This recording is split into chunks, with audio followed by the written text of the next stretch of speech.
السلام عليكم، ازيكم حبايبي؟ عاملين ايه؟ يا رب تكونوا بخير في اتم صحه واحسن حال يا رب. النهارده معانا فيديو جديد كله بقى ايه، دلع وحلويات كده. بصوا، معايا هنا جمبري هنعمله طاجن حلو. اخدت منه كام واحده عشان نعمل منه مكرونه. معايا كاليماري برضو، ممكن نضيف للمكرونه كام قطعه كده، وكابوريا. حاولوا تنقوا اللي هي بتبقى النوتي دي عشان هي اللي بتدي نكهه حلوه للشوربه اللي هتطلع منها. هنسلقها، ودي شوربة سي فود مشكلة. هنحتاج بقى الثوم، ليمون، بقدونس متقطع، وكرفس انا قرطفته كده بس الايه الورقيات بتاعته، طماطم وجزر وبصل، ومعانا كمان كريمة. وكمان هحتاج بقى التوابل والجنرال بتاعتنا النهاردة هتبقى ملح وكمون وكزبرة ناشفة وفلفل اسمر بس، فقط لا غير. مش بن مش بنكتر يعني التوابل والكلام ده علشان ما تضيعلناش طعم يعني الطعم بتاع الحلويات دي. ايه رأيكم؟ يلا بينا نسمي الله ونصلي على الرسول ونبدأ الطريقة. هنسمي الله بقى. نبدأ أول حاجة بالجمبري بالخلطة. هنبتدي نقطع له البصل،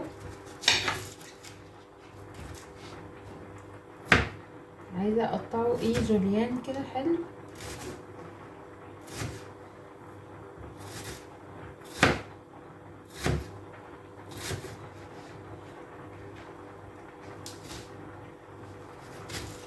هو ده كيلو، ما اخدت منه كام واحدة يعني، قولوا يمكن يبقى كيلو الا ربع. هقطع عليه بصلتين.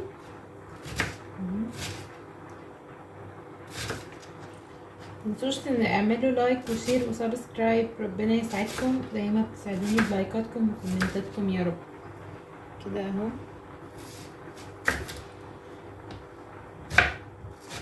جمعة مباركة عليكم كده.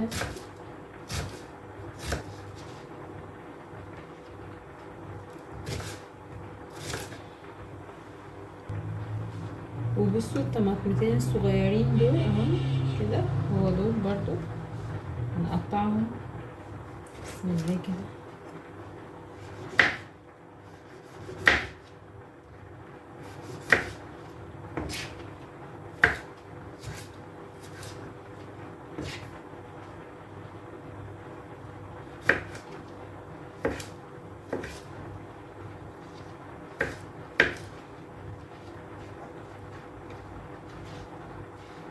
بجهز كله هنا معاكم. هبتدي كمان بصوا، عايزين كمان ايه، نحط عليه كرفس كده كام واحدة.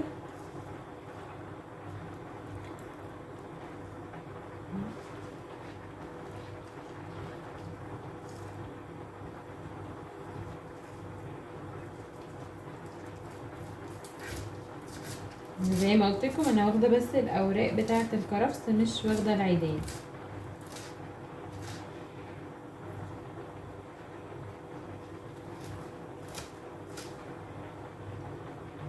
بالشكل ده. بصوا هنا كده بقى في حاجه على النار، هحط قطعه زبده.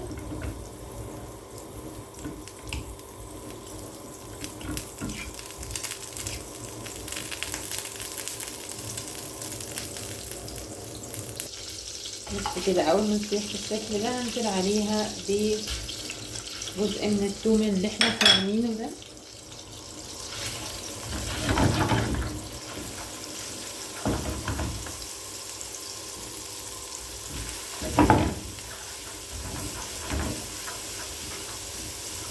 انا مش عايزه الثوم ده ياخد لون قوي.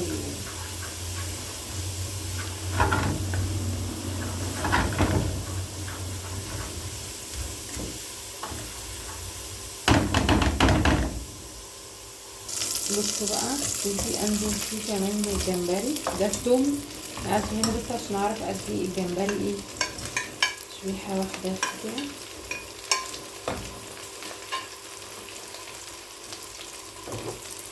انا مش عايزه الجمبري ياخد هنا يعني يستوي او كده، انا عايزاه بس ايه مع الثوم ده والباقي كله هيستوي في الطاجن. ما تطولوش قوي في سوا الجمبري عشان ما يشدش معانا. طبعا تنضفوا منه عرق الرمله وكل ده. بس كده هطفي عليه ونرجع للحاجات اللي احنا عملناها مع بعض.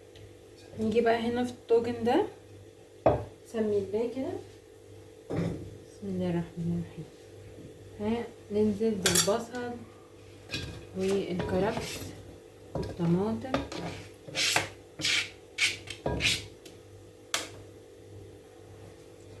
وكمان حبة من البقدونس المفروم وشرايح ليمون.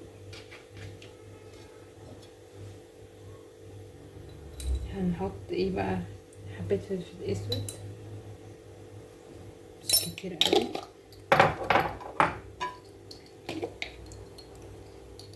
حبة كمون، ما تكتروش الكمون عشان ما يمررش معاكم.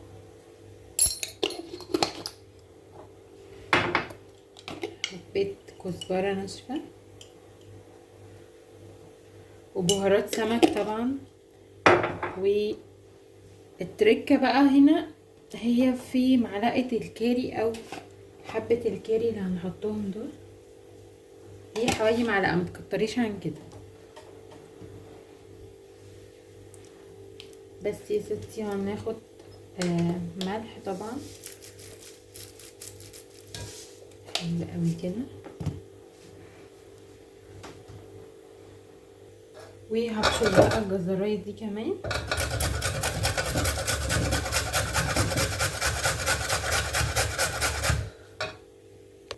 بصي كده بالشكل ده. همسك كل ده بقى ايه، اقلبه في بعضه كده، بسم الله.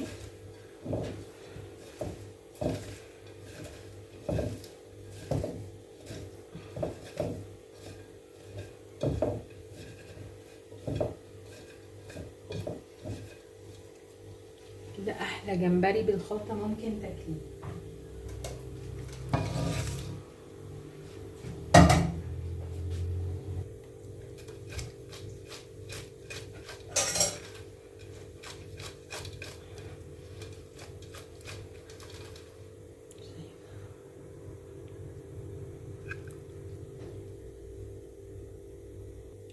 بس هننزل عليه بقى بحبه صغيره من الميه السخنه، مش كتير قوي عشان ما ينشفش، بس مش اكتر. بصوا كده الطاجن بقى يبقى جاهز معايا على انه يدخل الفرن. ندخله ونشوف هنعمل ايه بعدين. بصوا بقى هنعمل ايه الشوربه مع بعض. هنحتاج طبعا الكريمه، دي اهم حاجه فيها، وتوم، وهنحط كرفس، وكمان عايزه هنديها بس معلقتين دقيق ونظبط الدنيا مع بعض. يلا بينا، يلا نسمي الله كده. قطعه الزبده اهي،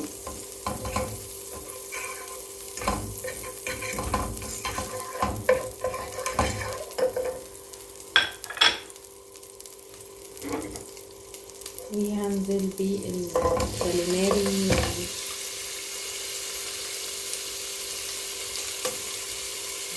الجمبري. الحاجه الوحيده اللي مش هنزل بيها هي السمك الفيليه والكابوريا اللي هي القطعه دي بس. دي عايزه هديهم تقلبتين كده لغايه ما لون الجمبري يغير.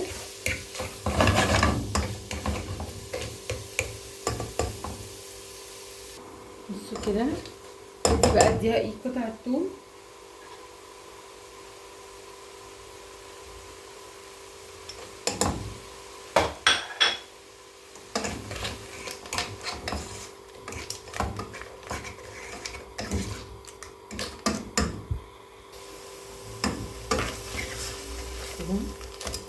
بقى بدأت ريحتها كده تطلع اهي.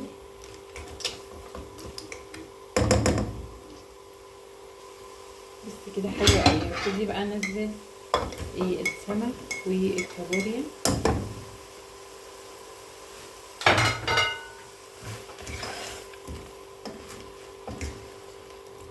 يا سيدي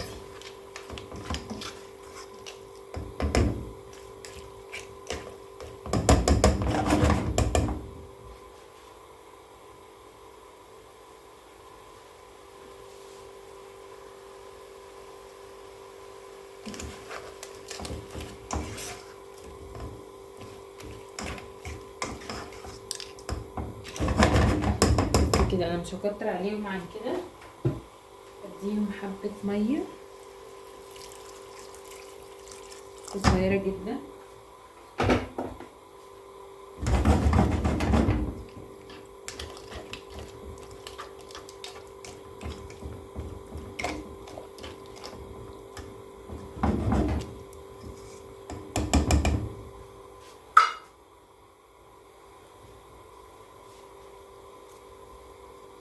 وابتدي انزل بالكريمة.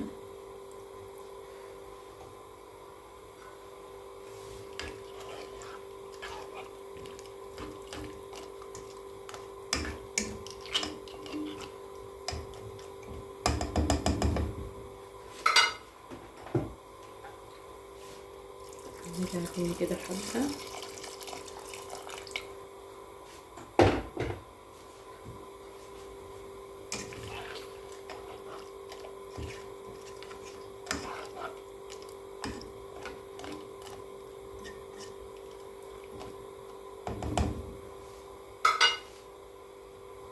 بصوا كده، هنا دي كوباية لبن، وهضيف فيها معلقتين من الدقيق. بسم الله كده، بسم الله.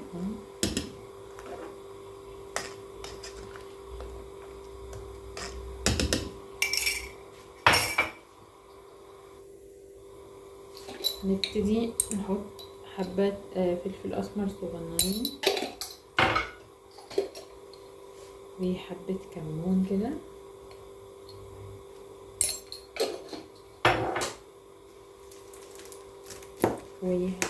والملح بقى نظبط ملح.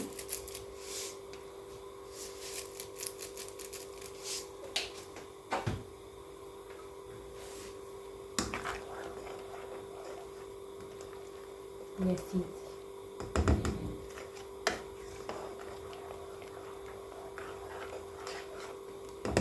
كده خلصنا من تاني خطوة. هنشوف بقى ايه الخطوة اللي بعدها. بس ممكن نضيف لها ايه شوية شوربة جمبري كده. بصوا هي مش تاخد اكتر اصلا من غلوتين يعني. اوريكم بس ايه القوام بتاعها. بصوا القوام بتاعها تحفة وريحتها حلوة جدا.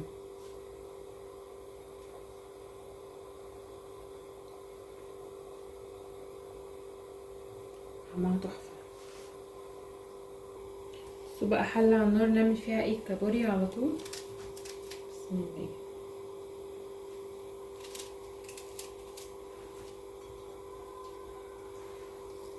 بصلاية كده، قطعيها بأي طريقة تعجبك يعني.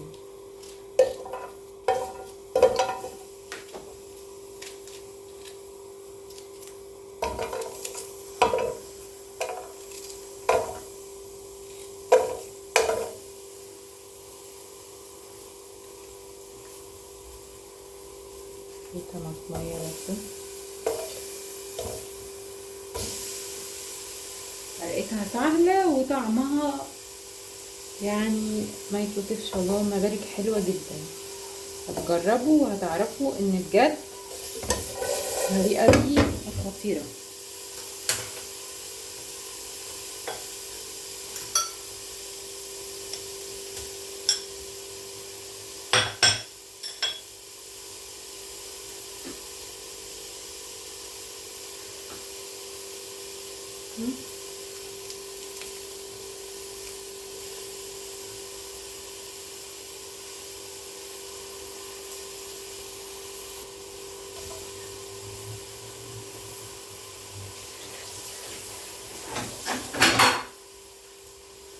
ادي بقى تقريبا كل ده كده.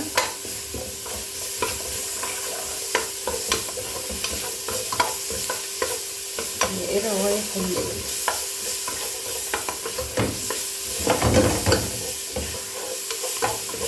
انا بقول لكم في اول الفيديو انه دلع. انزلوا بقى حطوا لايك للفيديو عشان الفيديو ده بجد حلو جدا.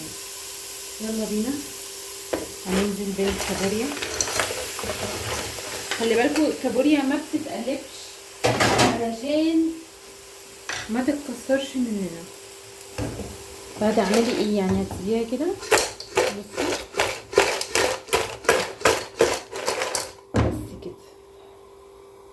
وهغطي عليها حبة وهي لسه ما حطيتلهاش اي حاجة كده، على نار هادية. شوفوا بقى كده نقوم بسم الله. هي كده ايه مهدية بقى، عشان تستوي فيها.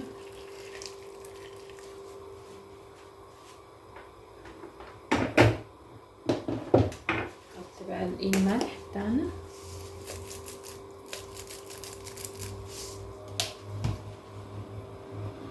احنا بس هنحط الملح وهنسيبها تغلي.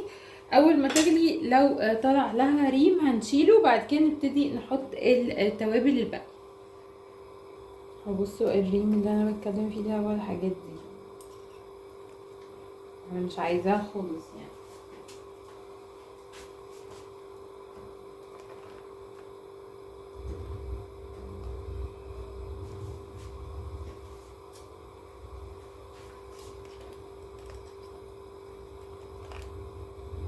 هتغلي حبه تاني. تعالوا بقى نسمي الله كده ونتبل الكاليماري. بسم الله. هحتاج ايه لتوم كده ايه مفروم حلو، وليمون، عصير ليمون،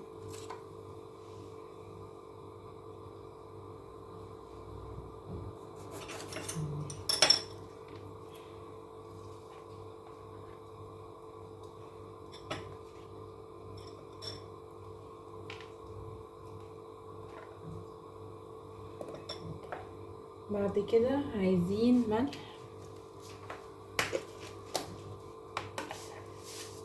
كده. احنا بنتبله عشان نقليه، لسه بقى نعمل له ايه كمان الكفر الخارجي. نعمله مع بعض بطريقه حلوه قوي، هيطلع معانا كريسبي وخطير. انا حطيت كزبره واحط كمون، وهيبقى بس كده، مش هتبل باكتر من كده عشان ما ضيعش طعمه خالص.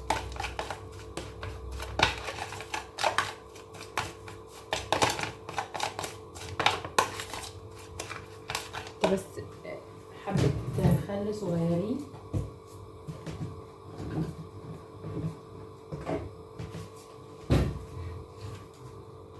خل صغيرين خالص كده.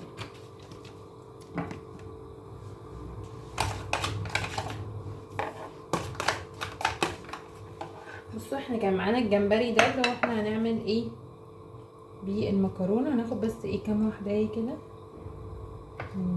كاليماري نعمل بيها بس. هنكله بقى نحط هنا التتبيله دي.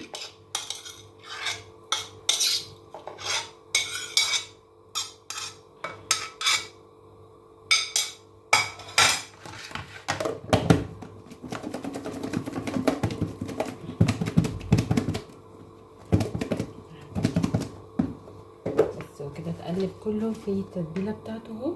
هسيبه بقى يشرب من التتبيله عقبال ما اخلص بقيه الحاجه. يلا بينا نضيف لها بقى حبه كمون كده حلوين، يعني قد معلقه كده. واحنا مظبطين الملح هيبقى فاضل لنا بس ايه حبه كزبره كده. خلاص تمام. هي مش بتاخد وقت كتير يعني، ونقدر نستخدم الشوربة اللي فيها دي تسوي بيها رز او تعملي بيها مكرونة يعني بالسي فود. خطيرة، تشربيها حلوة جدا جدا جدا. عقبال بقى ما الكابوريا تخلص اعمل المكرونة هحتاج للزبدة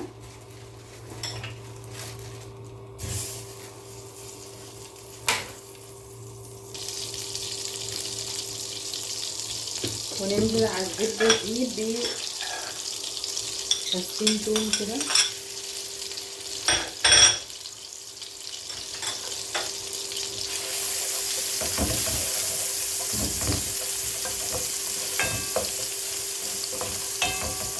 عايزاها تديني بس ايه ريحة كده حلوة.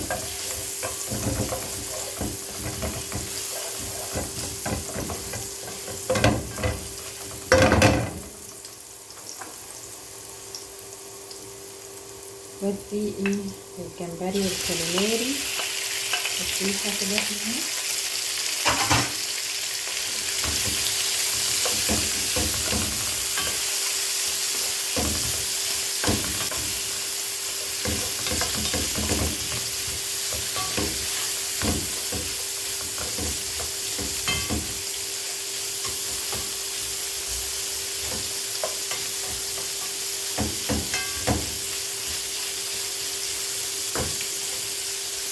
بصي هديها بقى ايه فلفل الوان كده. انا كنت حطاه في الفريزر ده.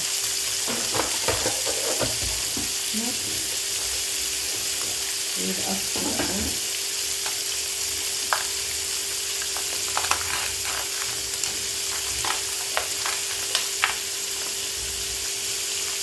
عايزه اقول لكم الفلفل ده بيديها طعم مش طبيعي، طعم حلو جدا.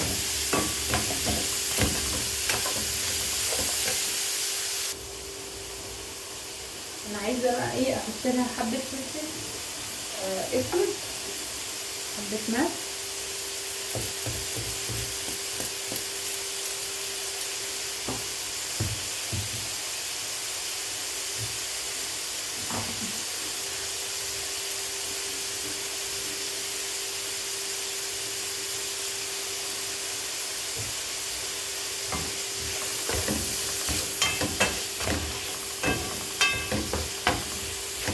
بس كده. هبتدي بقى اطلعهم تاني دول في الطبق كده.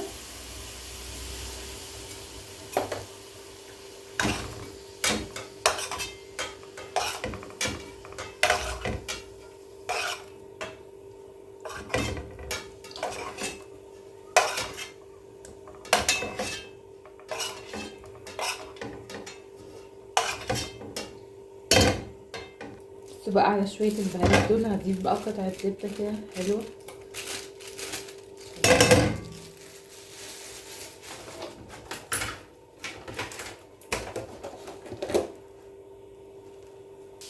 بصوا كده حطينا ايه دقيق كمان.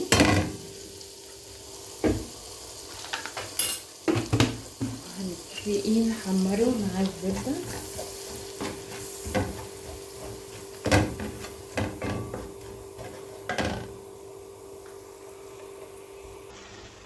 بصوا كده بعد ما الدقيق اتحمر زي البشاميل عادي، ضفتله بقى ايه كوبايه لبن. هنضيف كريمه خفق كده. بسم الله اللهم بارك. كده هبتدي بقى ايه ادوب كل ده في الدقيق. ممكن اضيف لهم شويه شوربه جمبري. انا عندي شوربه جمبري، هضيف لهم شوربه جمبري. بسم الله. هبتدي بالشكل ده.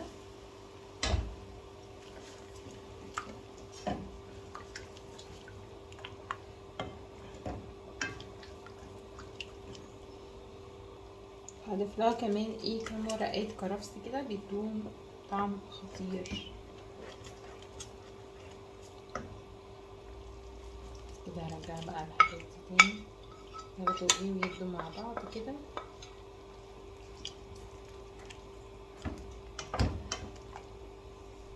لو القوام تقل معاكي ممكن تخففيه بحبة مية، او لو عندك شوربة بقى بتاعت جمبري كده تخففي بيها برضو تبقى حلوة اوي. بس كده دي هتبقى جاهزة على اني انزلها المكرونة، وكده ابقى خلصت كله معايا. يلا بقى نظبط الكفر بتاع الكاليماري. هي استخدم دقيق، مية، ملح، بابريكا، كمون بقى وحبة كزبرة كده. ده الموضوع كله عشان يطلع كريسبي. وهنضيف طبعا نشا. حبة دقيق كده بس كده حلوين اوي دول. ابتدي ابهره بابريكا زي ما قلنا.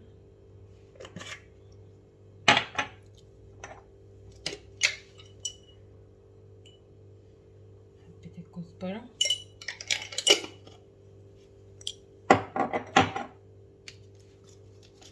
والملح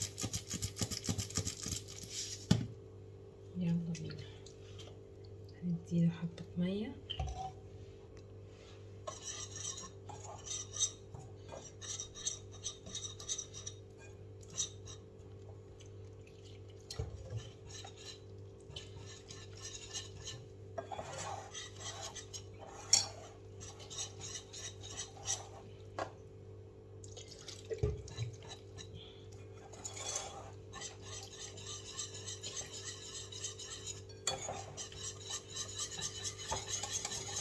اوعوا تنسوا النشا.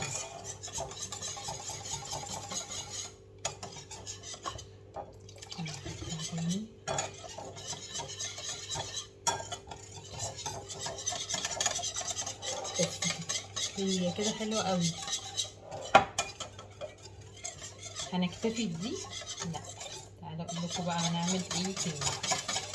دي اهم حاجة، متبقاش تقيلة ولا تبقى مكلكعة، يعني ده مش عجين، هو يا دوبك بس حاجة كده عشان نمسك بيها الكفر.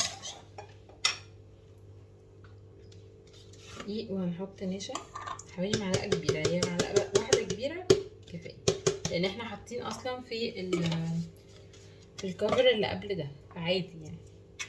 حبة من البابريكا كده، حبة ملح، تقلبي بقى كده.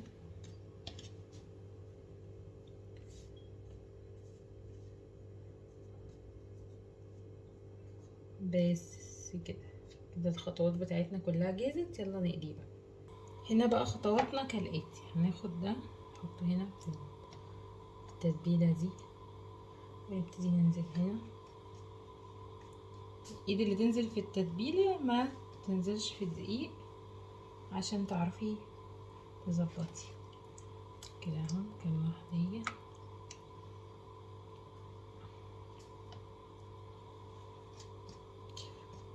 طبعا انا سايبه الزيت يسخن على النار.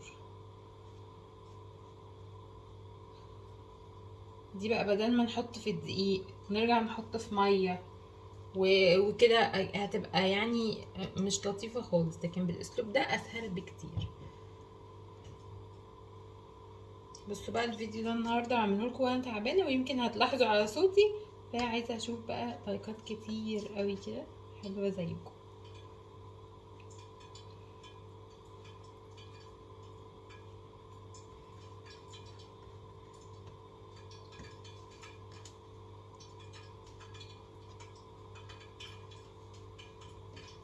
صوت الزيت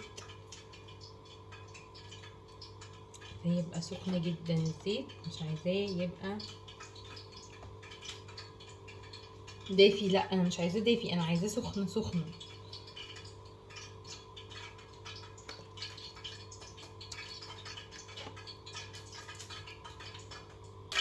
يلا نسمي الله ونبتدي ننزل بالزيت او الكاليماري.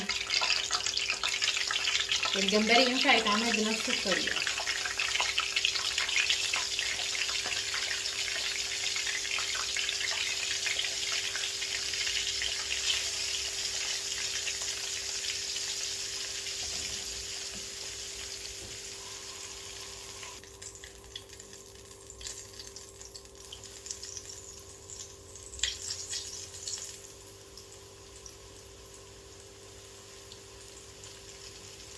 بصوا دي اجزاء من الاخطبوط كده، هو حاططها في النص، ظبطتها برضو معاكم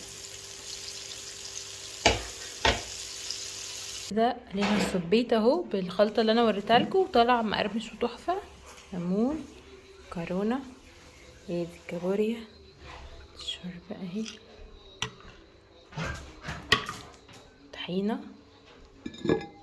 تو كده اهو، اللهم صل على النبي كده.